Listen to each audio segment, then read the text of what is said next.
আজকে আমাদের theoretical class pipe ফিটারের থিওরিক্যাল ক্লাস এবং কি এটা সর্বপ্রথম পাইপ ফিটারের যেটা শেখানো হবে অথবা পাইপ ফিটারের ক্লাসের সর্বপ্রথম ক্লাস পার্ট 1। তো পাইপ ফিটারের কাজটা দিকে আমরা পরে যাই, আগে আমাদের আসা দরকার সেফটি সম্বন্ধে, তারপরে পাইপিং। ওকে, লিসেন গাইস, পিপিই সর্বপ্রথম পিপিই কি? পিপিই হইছে personal protective equipment. Personal protective equipment এটার বাংলা হইছে ব্যক্তিগত সুরক্ষা সরঞ্জাম। ওকে, ব্যক্তিগত সুরক্ষা সরঞ্জাম। ব্যক্তিগত সুরক্ষা সরঞ্জামগুলো কি কি সেটা কি জানো? ওকে, ব্যক্তিগত সুরক্ষা সরঞ্জামগুলো কি কি সেটা হচ্ছে আমি আবার বলে দিচ্ছি। তারপরও যেমন নিজের যে প্রোটেক্টের জন্য যে সেফটিগুলো ব্যবহার করা হয় তাই হচ্ছে ব্যক্তিগত সুরক্ষা সরঞ্জাম। যে আমি এই জিনিসগুলা ব্যবহার করে অ্যাক্সিডেন্টের হাত থেকে বাঁচতে পারি, ঠিক আছে? এখন যদি তুমি আবার এলোমেলো ভাবে বলো তাহলে ভুলে যেতে পারো। একটা সিরিয়াল বাই যাও, সিরিয়াল বাই যাওয়ার জন্য বলছি তুমি এখানে ধরো সর্বপ্রথম কি একটা মানুষের মাথা, তার মাথায় কি থাকবে? হেলমেট। ওকে, মাথার একটু নিচে কি? কান, ইয়ার প্লাগ। তার একটু নিচে চোখ। চোখের ক্ষেত্রে আমরা কি ব্যবহার করবো? সেফটি সানগ্লাস অথবা সেফটি গগলস বলা হয়, অথবা সেফটি সানগ্লাস, সেফটি গগলস যেটা বলো। এরপরে কি? মুখ, সেফটি মাস্ক। ওকে, সেফটি মাস্ক। সেফটি মাস্কের পরে একটু নিচে কি? ইউনিফর্ম। এখন হাত সোজা করো। ইউনিফর্মের পরে এখানে কোমরে থাকবে একটা বেল্ট, যেটাকে বলা হয় সেফটি বেল্ট। এই সেফটি বেল্টটা কেন ব্যবহার করা হয়? সেফটি বেল্টটা হচ্ছে তুমি যখন ফ্লোর থেকে মানে মাটি থেকে উপরে, একটু উপরে, মাটি থেকে উপরে দাঁড়ায় কাজ করবা, সেটা হতে পারে 1 ফিট, 2 ফিট, 3 ফিট। 3 ফিট পর্যন্ত তুমি যদি মাটির উপরে দাঁড়াইয়া কাজ করো তাহলে তোমার সেফটি বেল্ট হুক আপ করতে হবে। সেফটি বেল্ট হুক আপ করলে তুমি যদি পড়ে যাও তাহলে নিচে পড়বা না, ঝুলে থাকবা, ঠিক আছে? এরপরে আরেকটা আছে সেফটি বেল্টের সাথে বডি হার্নেস। বডি হার্নেসটা হচ্ছে 2 পায়ের মাঝখান থেকে আসবে, বডির এখানে হুক আপ হবে, ঠিক আছে? এটা দিলে কি হবে? যেমন সুপারম্যান যেমন ভাসমান অবস্থা আমরা দেখতে পাই, যেটা যে ভাসমান অবস্থায় এক জায়গা থেকে আরেক জায়গায় চলে যাচ্ছে, সুপারম্যান। তো তুমি যখন নাকি কোথাও থেকে পড়ে যাবা, যদি পড়ে যাও, আল্লাহ না করে যদি পড়ে যাও, কখনো পড়ে গেলে ঠিক এইভাবে ভাসতে পারবা সুপারম্যানের মতো। তার মানে তুমি নিচে পড়লা না, ওখানে 2টা হুক আপ থাকে, তোমার 2টা হুক আপ করতে হবে। 2টা হুক আপ করলে তুমি বেশি থাকবা। ওকে, গেল কোমর। এরপরে কি? হাত থাকলে কি? Hand gloves. হ্যান্ড গ্লোভসের পরে সেফটি শু। ওকে, সেফটি শু। আর তুমি যে এখন ফিজিক্যাল ক্লাস আছে হাফ শার্ট পরা, ওকে, সমস্যা নাই, কিন্তু প্র্যাকটিক্যালে গেলে অবশ্যই তোমার সেফটি ব্যবহার করে যেতে হবে। এখন আমাদের এখানে হলো শেখার জন্য যে ক্লাসটা বা থিওরিক্যাল প্র্যাকটিক্যাল আমরা দুটাই করি। তো থিওরিক্যাল ক্লাসে তুমি এইভাবে হাফ শার্ট, হাফ গেঞ্জি এটা পরে আসতে পারো, কিন্তু তুমি যখন আমাদের এখানে ওয়ার্কশপের কাজের প্রশিক্ষণের জন্য যাবা প্র্যাকটিক্যাল, তখন অবশ্যই তোমার ফুল হাতা শার্ট, তাও একটু মোটা কটন কাপড়ের হতে হবে, ফুল প্যান্ট, কোনো ট্রাউজার হবে না, ফুল প্যান্ট হতে হবে, তাও জিন্স। ওকে, তারপরে সেফটি শু। তো আমরা এখানে কাজ শেখার ক্ষেত্রে নর্মালি আমাদের এই 3টা জিনিস ব্যবহার করতেই হবে: ফুল শার্ট, সেফটি শু, আর হলো হ্যান্ড গ্লোভস, ঠিক আছে? তো আচ্ছা, ঠিক আছে, তুমি বসো। তো ওকে, আমরা বুঝতে পারলাম যে সেফটিটা কি, তাই না? সেফটি এমন একটা জিনিস, দেখো তুমি যখন কাজ করবা, কাজ করার ক্ষেত্রে ধরো তুমি সেফটি ফলো করলা না, ফলো না করার কারণে তুমি একটা অ্যাক্সিডেন্ট করলা, এটা সাফার কে হবে? এটা সাফার তুমি নিজে, তোমার ফ্যামিলি। এখন তুমি বাংলাদেশ থেকে ওকে কাজ শিখে দক্ষ শ্রমিক হয়ে সেফটিও শিখলা, সবকিছু শিখলা, তুমি চলে গেলা দেশের বাইরে, যে কোনো দেশেই হতে পারে, পৃথিবীর যে কোনো কান্ট্রিতে তুমি গেলা পাইপ ফিটারে অথবা ফেব্রিকেটরে।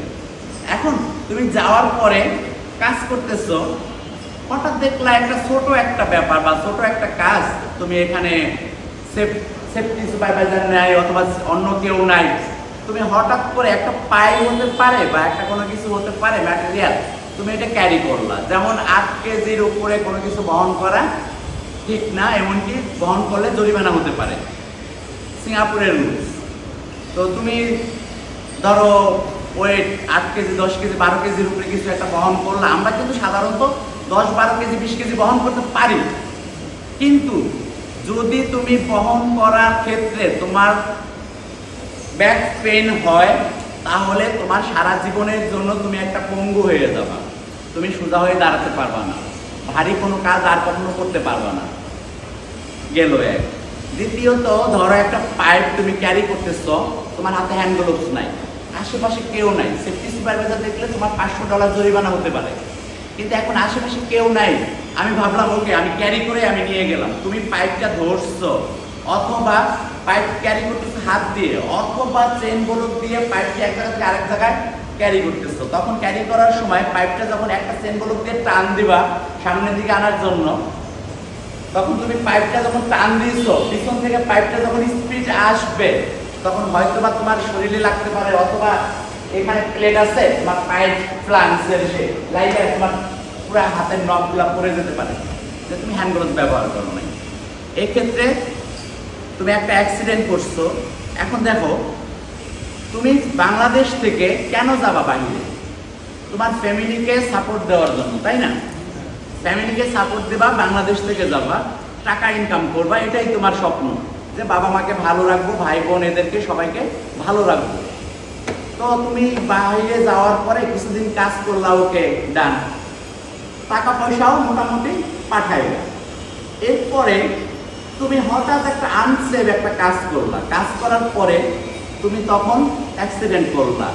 তো অ্যাক্সিডেন্ট করার পরে হয়তো তোমার একটা হাত চলে গেল অথবা তোমার পা চলে গেল অথবা তোমার কোথাও থেকে তুমি পড়ে গেলা, সেফটি বেল্ট বা বডি হার্নেস ব্যবহার করলা না। বডি হার্নেসটা ব্যবহার করতে হয় সাধারণত হ্যাঙ্গিং স্টেজিং, যেটার উপরে দাঁড়াই আমরা কাজ করবো স্টেজিং।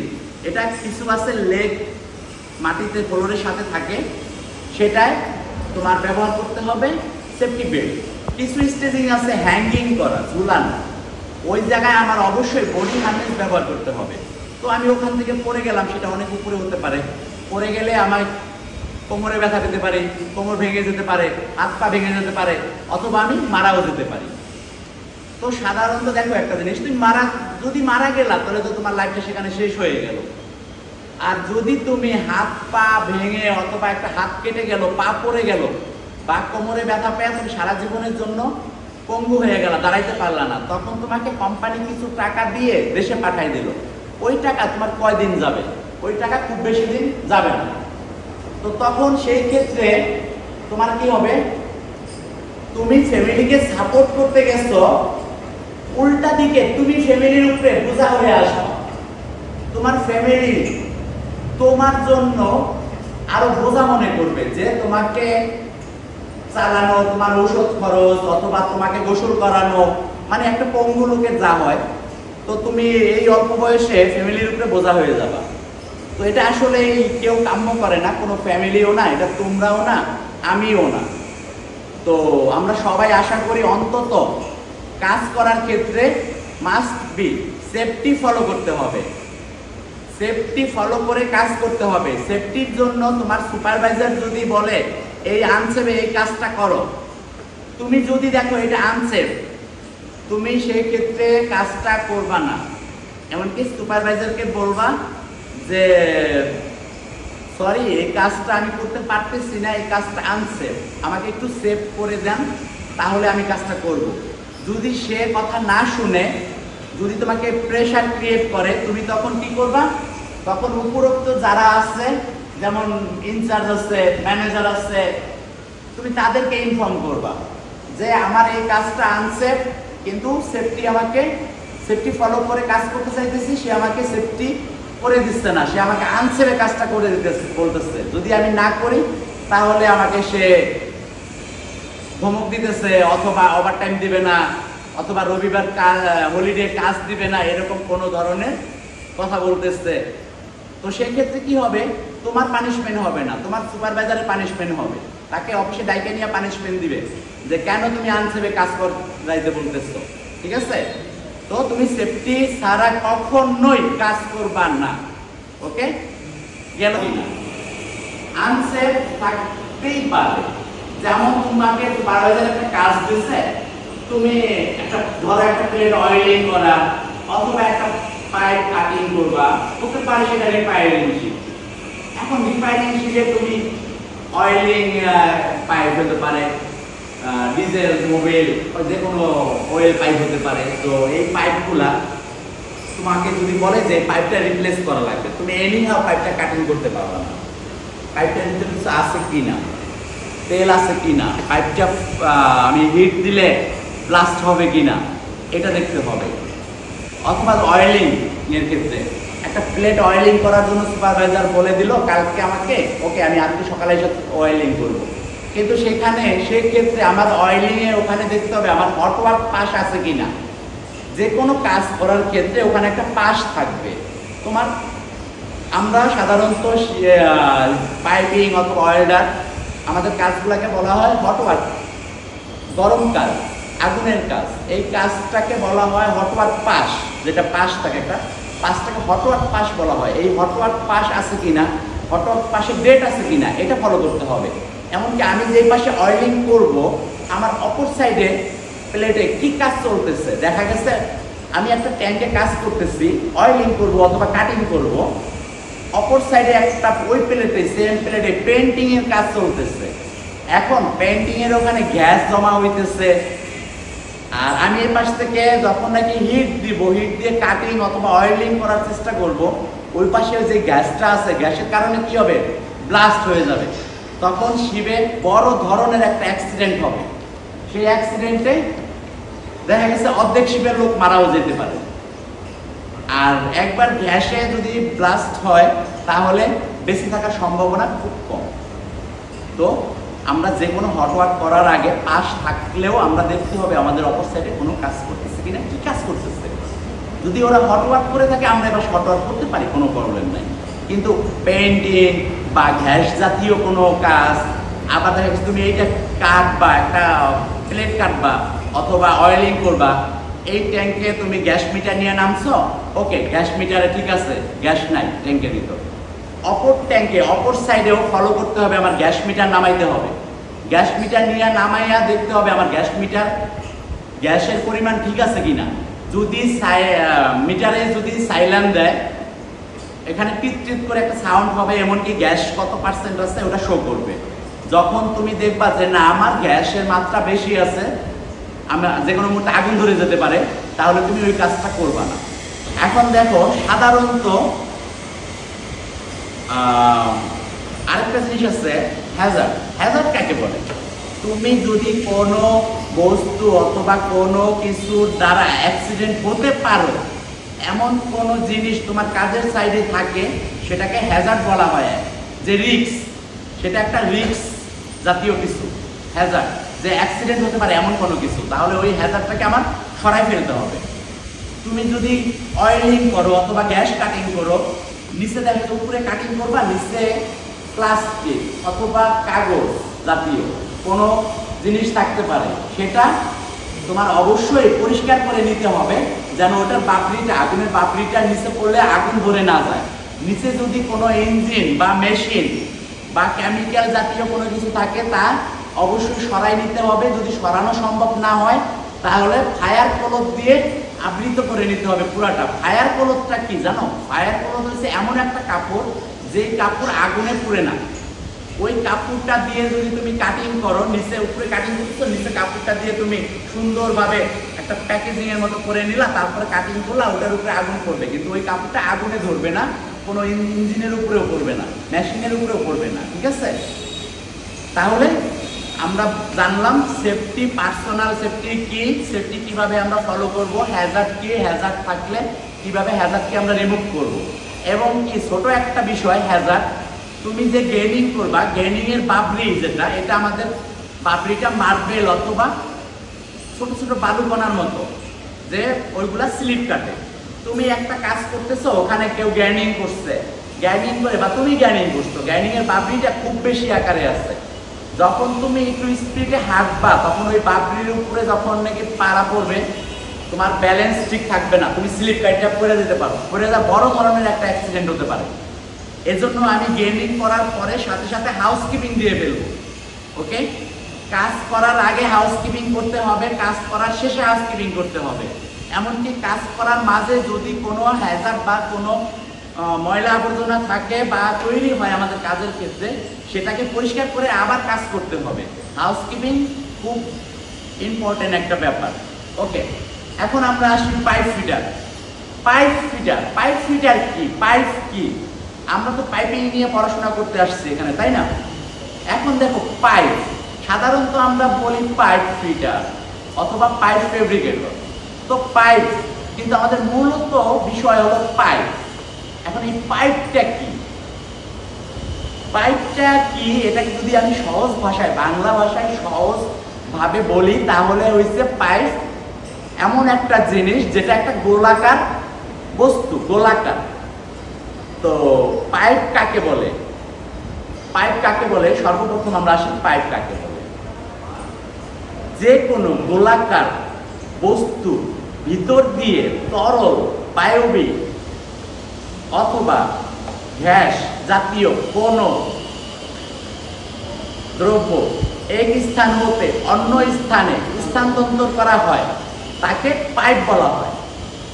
এখন পাইপটা সাধারণত গোলাকারই হয়, এজন্য আমরা গোলাকারটাই বললাম, যে গোলাকার বস্তু ভিতর দিয়ে এক স্থান থেকে অন্য স্থানে স্থানান্তর করা হয়, তাকে পাইপ ফিটার বলে। যেমন তরল, বায়বীয়, গ্যাস, যাই হোক, পানি।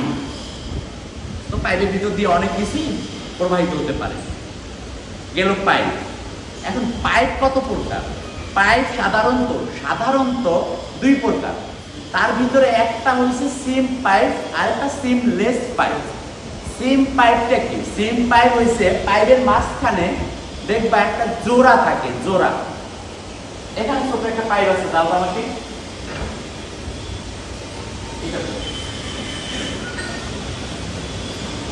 এই যে আমাদের একটা পাইপ আছে, তো সরি,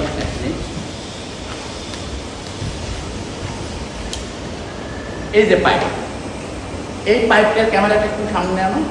এই যে এই পাইপটা দেখো, এই যে একটা জোড়া দেখা যাচ্ছে ভিতরে, হাত দিলে জোড়াটা বোঝা যাচ্ছে, ক্যামেরা বোঝা যাচ্ছে? ওকে, এই যে জোড়াটা, এটা হইছে সিম পাইপ।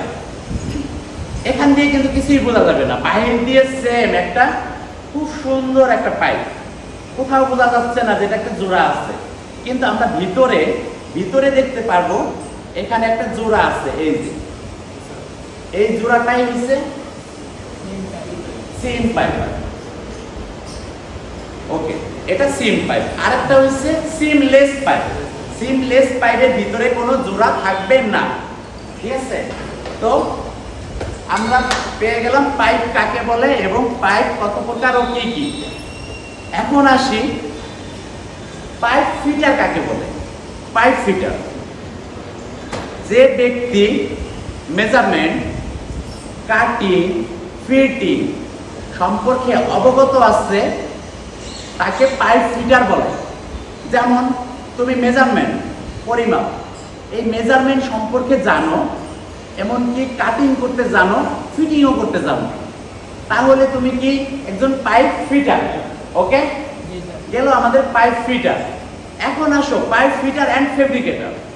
তো ফেব্রিকেটরের আসলে খুবই গুরুত্বপূর্ণ একটা জিনিস ফেব্রিকেটরটা হচ্ছে যে ব্যক্তি কাটিং, ফিটিং, মেজারমেন্ট এবং ড্রয়িং সম্পর্কে অবগত আছে তাকে ফেব্রিকেটর বলা হয়। এখন পাইপ ফিটারের মূলত বিষয় হচ্ছে ড্রয়িং। যদি আমি ড্রয়িং না বুঝি তাহলে পাইপ ফিটারের কোনো মূল্যই আমার নাই। তার জন্য আমার কি করতে হবে, প্র্যাকটিক্যালের সাথে সাথে অবশ্যই আমার ড্রয়িং শিখতে হবে। এখন আসো ড্রয়িং, ড্রয়িং কাকে বলে বা ড্রয়িং কত প্রকার। এখন ড্রয়িংটা হইছে আমরা যে পাইপটা, ধরো একটা পাইপ লাইন আছে, আমি তোমাকে দেখাইতেছি। সাধারণত ধরো এই যে একটা ড্রয়িং, এই ড্রয়িংটা সেম, ধরো এই ড্রয়িংটাই আমাকে সেম ভাবে পাইপ তৈরি করতে হবে। তো পাইপ তৈরি করতে হলে এই ড্রয়িংটা দেখে, ড্রয়িংটার ভিতরে কি আছে মেজারমেন্ট থেকে শুরু করে, তারপরে পাইপটা কতটুকু হবে, ওখানে কি এলবো আছে, কত ডিগ্রি এলবো আছে। এই যে সেম আর একটা ড্রয়িং দেখো, এখানে কত ডিগ্রি এলবো আছে, যেমন হরিজন্টাল আছে, ভার্টিক্যাল আছে, তারপর এলবো আছে। তো এইগুলা ফিটিং পাইপটা তৈরি করার জন্য এই ড্রয়িংটা ব্যবহার করা হয়। এখন ড্রয়িং কত প্রকার? ড্রয়িং সাধারণত আমরা নর্মাল ক্ষেত্রে সাধারণত ভাবে আমরা ড্রয়িংকে দুই ভাগে ভাগ করে থাকি। একটি হচ্ছে আইসোমেট্রিক ড্রয়িং আর একটা অর্থোগ্রাফিক ড্রয়িং। এখন অর্থোগ্রাফিক ড্রয়িংটা কাজটা মূলত হচ্ছে কিরকম, যেমন স্যাটেলাইট থেকে যদি উপর থেকে কোনো ছবি তোলা হয়, ধরো তোমার আশেপাশে কোনো একটা রাস্তা, স্যাটেলাইট থেকে যদি ছবি তোলা হয় তাহলে দেখবা ওই ছবিটা তুমি বাড়ির পাশ দিয়ে যে একটা রাস্তা গেছে, অথবা তোমার একটা বাড়ির পাশে একটা পুকুর আছে, এটাও স্যাটেলাইটে ধরা পড়বে, কিন্তু সেটা খুবই ছোট আকারে, কিন্তু বোঝা যাবে, ব্যাপারটা বোঝা যাবে এখানে কি হয়েছে, কি ছিল, বা কোথায় দিয়ে একটা রাস্তা গেছে। ঠিক আছে? তো সেম এরকম অর্থোগ্রাফিক ড্রয়িং। অর্থোগ্রাফিক ড্রয়িংটা দেখে আমরা মেন বোর্ড অথবা অন বোর্ড অথবা শিপ যেখানেই, অথবা কনস্ট্রাকশন সাইট যেখানেই হোক, আমরা যে পাইপটা ফিটিং করব, ফিটিং করার লোকেশনটা বোঝার জন্য, যে কোন ইঞ্জিন থেকে পাইপটা আসছে, কোন বাল্বের সাথে অ্যাডজাস্ট হইতেছে, এইগুলা ক্লিয়ার ভাবে বোঝার জন্য অর্থোগ্রাফিক ড্রয়িং ব্যবহার করে থাকি।